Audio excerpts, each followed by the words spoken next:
줄리 터너 북한인권특사가 지난 10일 윈미디어를 방문했습니다. 북한인권 옹호의 중요성과 재미 이산가족의 상봉을 실현시키기 위해 앞으로 최대한의 노력을 기울일 것이라고 말했습니다. 윈미디어를 방문한 줄리 터너를 지금부터 만나봅니다. 시청자 여러분, 안녕하세요.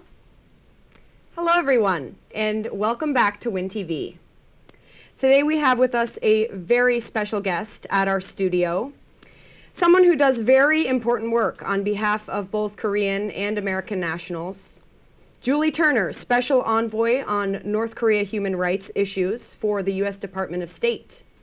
Thank you so much for being with us today, Julie. Thank you for having me. I wanted to start off and just ask if you could introduce yourself to our viewers and tell them a little bit more about what you do. My name is Julie Turner, and I am the U.S. Special Envoy on North Korean human rights issues. In this role, I work to promote human rights and the dignity of the North Korean people. Very amazing work. Thank you so much. I know that you're in Chicago for a short time, very short time in fact. Could you tell us more about what you're doing here, if it's for work or if you're just here? Yes, I am here just visiting Chicago, Sure. but I am also using this time to meet with members of divided families, individuals who may have family members remaining in North Korea who were separated from their loved ones during the Korean War. Sure, okay, very good. I know before your confirmation as Special Envoy, you pledged to focus on 5 key areas if appointed. And I know that the 5th of these was engaging with the Korean community, kind of as you said, to identify divided families. I heard you're also planning on meeting with members of divided families at your office in Washington, D.C., coming up here on the 21st, I believe.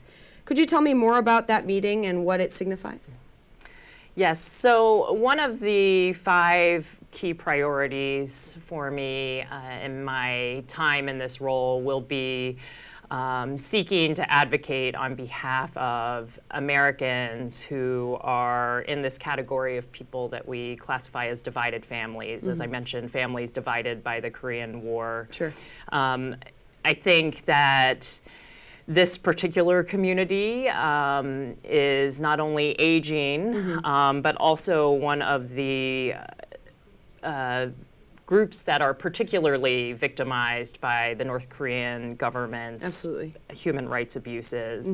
The North Korean government's extreme restrictions on the movement of its citizenry are what prevent individuals from being able to be reunited with their loved ones, and they use these measures as a coercive practice, also to leverage the international community and government's policies towards the North Korean government. Sure. Very good. So I know that some have argued that when negotiating with North Korea, the negotiations on the country's human rights atrocities that you mentioned and denuclearization are sort of mutually exclusive. There's something that can't be talked about at the same time. Do you believe that their weapons programs and human rights violations are linked? And do you believe it's possible for the U.S. to discuss both issues to North Korea with North Korea at the same time? Or do you believe that can't be possible for us at this point? I do believe that the two issues are inextricably linked. Okay. And this is a policy that the U.S. government has spoken out clearly about Sure. as recently as at the August UN Security Council session that focused on North Korea's human rights abuses. I do think that the U.S. government and other governments around the world can talk about the weapons program and human rights at the same time. We are capable of multitasking, Sure. and I hope that we do more of that with North Korea. Absolutely. You stated that you had spent the last 2 decades, this was really poignant to me, quote, promoting human rights not just as U.S. values, but as critical interests directly tied to national security. Thought that was really important. Could you tell us why you feel that this is true, especially now as you begin this position as Special Envoy? Absolutely. And this goes back to the last question Sure. of these issues and whether or not they're linked. Right. North Korea exploits its people to build its WMD program, either through mass mobilizations, sometimes that involve children, school children in North Korea, or through the exportation of workers overseas. And those workers oftentimes work in egregious conditions, 18 hours a day, in order to generate revenue that then goes back to the regime. Right. And they use that on things such as a weapons program, as opposed to using it to feed their own people. Sure. And I think that's a perfect example of where human rights tie in directly to national security interests. Absolutely. Because from a U.S. perspective, obviously, we have a direct interest in what the North Korea's efforts in that nuclear space are. And so addressing the human rights abuses there not only is something that we can and should do because the U.S. and Americans value human rights, but also because there is a direct tie-in to the weapons program. Can you tell us more about what you are aware of with this situation and how, if at all, your work is related to those people? Absolutely. So there are reports that as the North Koreans have reopened their border post-COVID, that the PRC government has begun repatriating North Koreans back to North Korea. And we believe that many of those individuals, or some number of those individuals, are being forcibly returned. Okay. They were asylum seekers, or in some instances, they were mothers who had married Chinese men who are now being separated not only from their husbands, but from their children as well, and forced to go back to North Korea.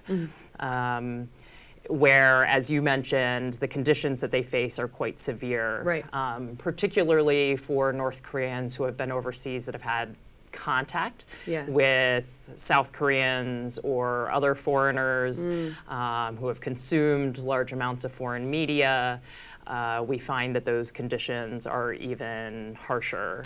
And some of these things can include torture. Sure. Some of these can include gender-based violence. And in some extreme instances include summary executions. Really? Okay. And so the United States continues to call upon all governments to abide by the principle of non-refoulement and to provide protection where and when governments can to these individuals seeking asylum.